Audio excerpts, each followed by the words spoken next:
최근 리플에게 큰 영향을 미칠 중요한 경제 뉴스가 있었습니다. 이 소식이 앞으로의 자본시장과 암호화폐 그리고 특히 리플에게 어떠한 영향을 미칠지 살펴보려고 하는데요. 위기는 곧 기회라는 말이 있는 것처럼 지금의 상황은 그동안 리플의 하락세에 지친 여러분들에게 큰 기회가 될 것이라 생각하고 영상 제작했으니 구독과 좋아요 한 번씩 부탁드리며 오늘 영상 끝까지 시청해 주시기 바랍니다.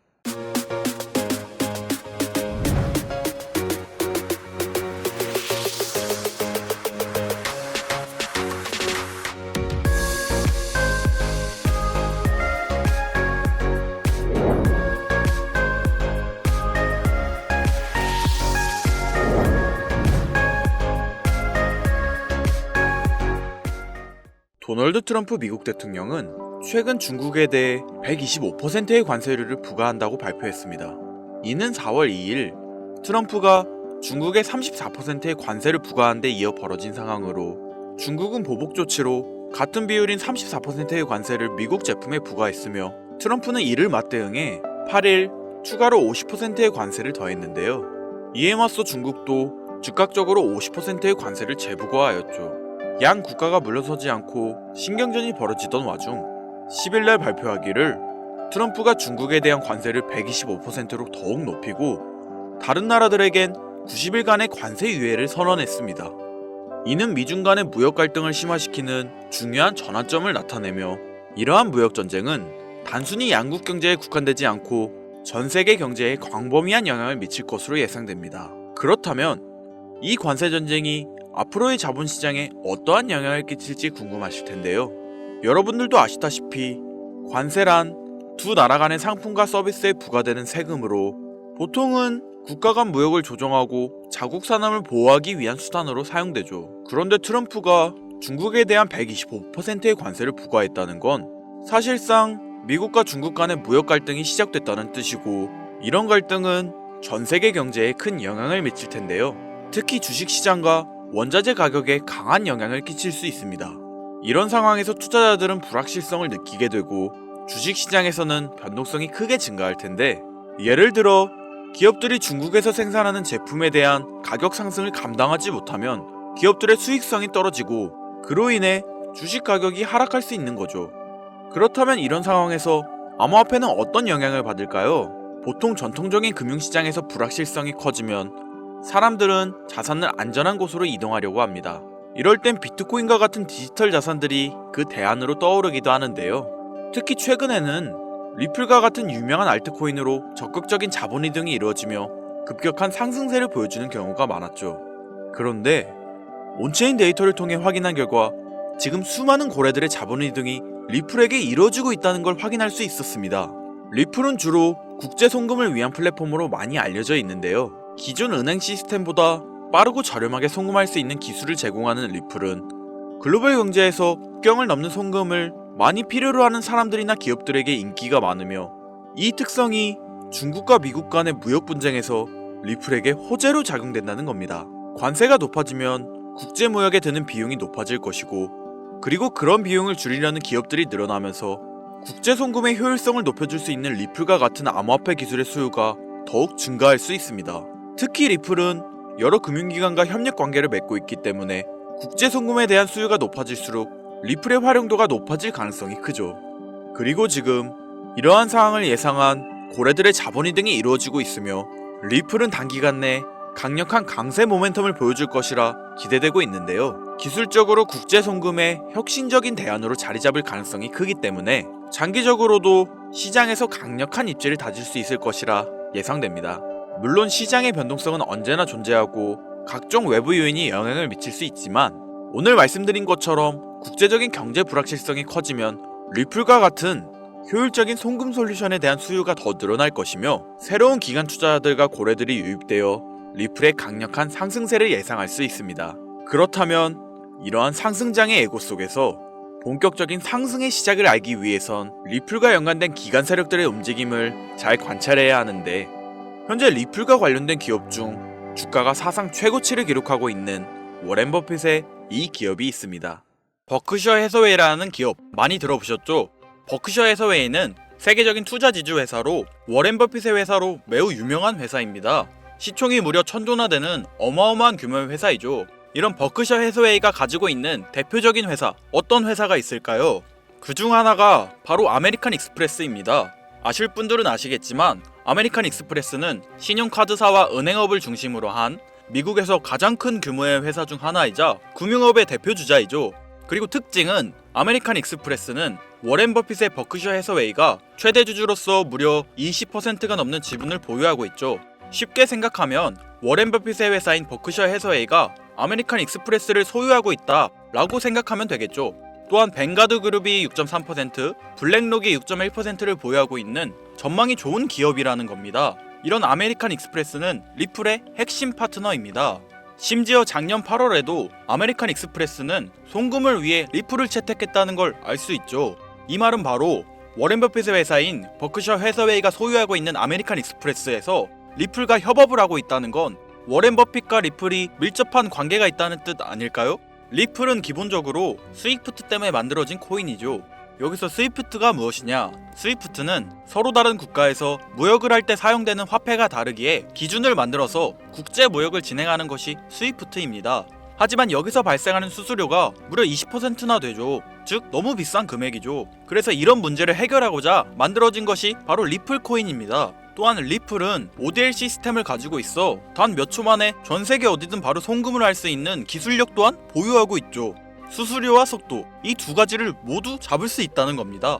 그런데 지금 이 기술력을 미국이 질투하고 있다는 거죠. 그럼 여기서 생각을 해볼게요. 전 세계 최대 강국이 어디죠? 네, 미국이죠. 미국은 우스갯소리로 미국과 나머지 전 세계의 국가들이 전쟁을 펼쳐도 미국이 밀리지 않을 거라는 이야기가 있을 정도의 강대국입니다. 단적인 예로 미국의 2022년 국방비 순위를 보시면 미국의 국방비 금액이 2위인 국가부터 10위인 국가의 국방비를 합친 것보다 무려 23%나 많은 금액을 국방비로 쓰고 있다는 겁니다. 물론 이것만으로는 단순 군사력을 비교할 수는 없겠으나 이 정도로 엄청난 초강대국이라는 거죠. 이 이야기를 왜 하냐면 미국은 전 세계에 패권을 쥐고 있는 강대국이라는 겁니다. 단순히 군사력뿐 아니라 경제력으로도 말이죠. 요즘 시대는 힘으로 찍어 누르는 시대보다 자본주의 세상이기에 경제 패권이 엄청나게 중요하다는 거예요. 지금 전 세계 공용화폐로 쓸 수 있는 유일한 화폐는 바로 달러입니다. 하지만 이제는 세상이 많이 바뀌고 있어요. 언제부턴가 현물화폐보다 편리하고 안전하며 유동성마저도 뛰어난 암호화폐가 탄생을 하고 말았죠. 이 암호화폐가 탄생을 하고 오랜 시간이 지나지 않아 달러의 패권이, 달러의 입지가 조금씩 흔들리기 시작했고 지금은 수많은 암호화폐들이 달러의 자리를 위협하고 있는 상황입니다. 앞으로 암호화폐가 달러를 잡아먹게 된다면 미래의 미국은 전 세계의 경제 패권을 질 수가 없게 되죠. 그래서 어떻게 하고 있죠? CBDC, 센트럴 뱅크 디지털 커런시, 즉 중앙은행 디지털 화폐. 미국에선 이 CBDC를 이용해서 달러를 디지털화시킬 계획을 가지고 나왔다는 거죠. 하지만 CBDC를 발행하기엔 오랜 시간이 필요하기에 그 시간 동안 달러의 패권이 흔들릴 것이고 그리 된다면 달러의 입지가 위험해지고 경제 패권을 더 이상 줄 수 없게 될지 모른다는 거죠. 그래서 미국의 바이든 정부는 암호화폐를 규제하기 시작했습니다. 수년간 암호화폐를 규제하고 압박을 했죠. 하지만 이제는 그게 더 이상 불가능해졌다는 거예요. 세상이 달라졌다는 거죠. 그리고 그걸 알고 있고 세상의 흐름을 잇고 있는 트럼프는 비트코인 컨퍼런스에서 암호화폐 대통령이 되겠다 라며 자신있게 외쳤던 것이죠. 그리고 그가 당선된 후 정말로 친암호화폐 정책을 펼쳐나가기 시작했죠. 이미 뛰어난 사업가였던 그가 이 흐름을 놓칠 이유가 전혀 없다는 겁니다. 자, 그렇다면 앞으로 리플의 행보 어떻게 될 것 같으신가요? 정확히 잘 모르시겠죠? 그래서 제가 그에 대한 답변으로 엄청난 자료를 찾아왔습니다. 이 정보는 제가 우연히 발견한 정보인데요. CBDC를 위해 기반으로 삼을 가교통화 코인의 적합성 및 미 연방지구별 논의사항을 보여주는 자료입니다. 여기에 보시면 보스턴, 뉴욕, 필라델피아, 애틀랜타, 시카고 등등등 수많은 미국 지역들의 통합 예측 자료가 나오고 있죠.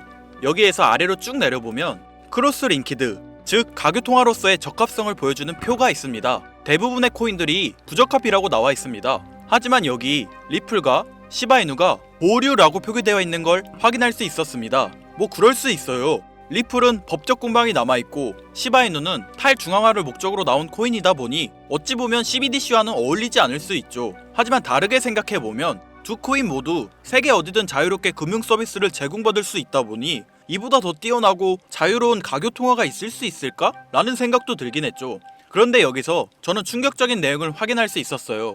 여기 보이시나요? 시바이누조차 보류로 나와 있는데 이 생소한 코인이 적합이라고 나와 있었습니다. 진짜 너무 생소한 코인이었어요. 그래서 이 코인의 정보를 좀 찾아봤는데 정말 신기할 정도로 정보가 없었습니다. 그런데 바이낸스에는 이 코인이 상장이 되어 있더라고요. 그래서 저는 의구심이 들었습니다. 전 세계 은행을 이을 수 있는 가교통화 자리에 아무도 모르는 코인이, 그것도 정보도 별로 없는 코인이 리플과 시바이누보다 높은 자리를 선점하고 있다? 그리고 신기할 정도로 정보가 완벽하게 통제가 되어 있다?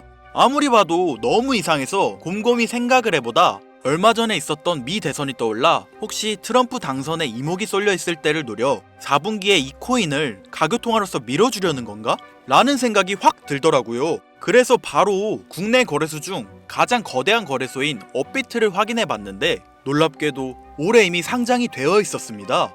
그뿐이 아니었죠. 일본의 비트플라이어, 중국의 후오비, 미국의 코인베이스, 유럽의 비트스탬프, 인도의 와지렉스, 두바이의 바이비트 등등 전 세계에서 내놓으라 할 가상화폐 거래소에 모두 4분기 상장 예정인 코인으로 올라와 있었습니다. 이제야 이해가 되기 시작했죠. 이 코인을 말미삼아 미국이 다시 한번 전 세계 경제 패권을 쥐려고 하고 있는 것 같습니다. 제가 그래서 이 코인을 구독자님들에게 공유해드리려고 영상을 촬영해서 올렸는데 이게 유튜브 측에서 자체적으로 막아버리더라고요.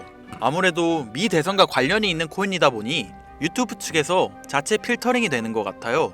벌써 2번이나 경고를 먹었어요. 한 번만 더 경고 먹으면 더 이상 구독자님들께 좋은 영상을 제공해드릴 수가 없어서 어쩔 수 없이 상단부에 있는 제 개인 번호 010-8056-5800, 010-8056-5800 이 번호로 코인이라고 적어서 문자 보내주시는 분들에게 해당 코인 정보를 제공해드리려고 합니다. 구독자님이신 걸 확인하는 즉시 해당 코인에 대한 정보 바로 제공해드리도록 하겠습니다. 요즘 저를 사칭해서 정보를 팔아먹으려고 하는 악질업자들이 너무나 많이 늘어나고 있습니다. 제보가 진짜 빗발치고 있어요. 다시 한번 말씀드리지만 저는 절대로 금전을 요구하거나 멤버십 가입료도 및 개인정보 등을 요청하지 않습니다. 그런 사칭범들이 워낙 많아 문자 보내주시는 분들 한 분 한 분 제 구독자님이신지 확인 후 공유해드리다 보니 약간의 시간이 소요가 된다는 점 다시 한번 양해 부탁드립니다. 저는 많은 거 안 바래요. 오로지 제 채널을 키우기 위해 제 영상을 보시고 제 채널 구독, 좋아요, 알림 설정 그리고 댓글 정도 남겨주시면 저는 그걸로 만족합니다. 그러니 이것 외에 요청하는 게 있다면 제가 아니라 사칭이니 조심하세요. 앞으로 더 좋은 영상, 더욱 도움이 되는 정보로 다시 찾아뵙겠습니다. 오늘 하루도 고생하셨습니다. 김선우입니다. 감사합니다.